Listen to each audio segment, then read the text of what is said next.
Well, the Senate Judiciary Committee gets the first crack at Judge Sonia Sotomayor, looking into her background and questioning her on her judicial philosophy. Let's talk about it now. Joining us on the phone, Republican Senator Jeff Sessions, the ranking member of the Judiciary Committee, sort of the Republican point man when it comes to her nomination. Sessions voted against Judge Sotomayor back in 1998 when she was nominated to the Federal Appeals Court. Do you remember that vote, Senator, and why did you vote against her at that time?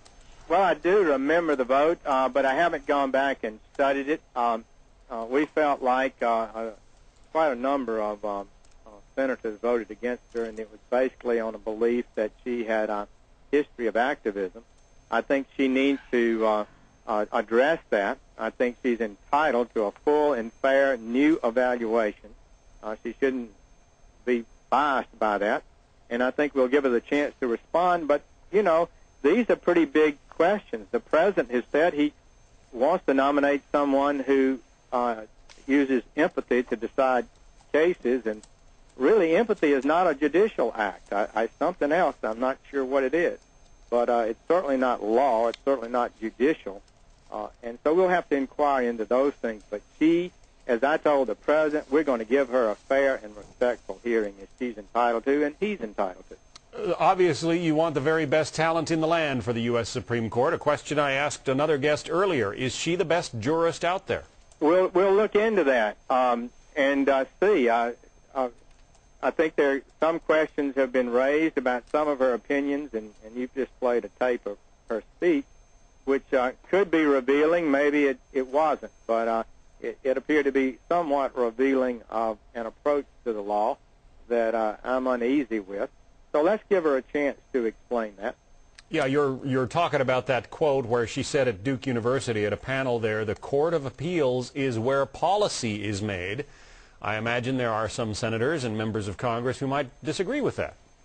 Really, yes, and the reason is, you see, the judge, other than this hearings that we have and the one-time Senate vote, gets a lifetime appointment. They are no longer accountable to the public for what they do. Therefore, it's pretty clear that our founders never considered that to be the policy-making branch. And in fact, our whole history is built on the fact that the judiciary has blindfolded justice. They put on a robe to remove themselves from politics and personal feelings, and that they do justice to the rich and poor alike based on objective criteria. So, you know, this is a big question for us to talk about. The court could be at the fork in the road. President Obama has set forth a new standard for nominees. If followed, and 2 or 3 more nominees could shape the court historically and in a way that would be different from our heritage so far. One more question for you, Senator. Justice is supposed to be blind. Politics is not. Can Republicans afford to battle a Hispanic nominee when Hispanics are the largest up-and-coming voting bloc? Well, she is a bright person. She's got a good background, and it's incumbent upon Republicans or any senator to give every nominee a fair shake.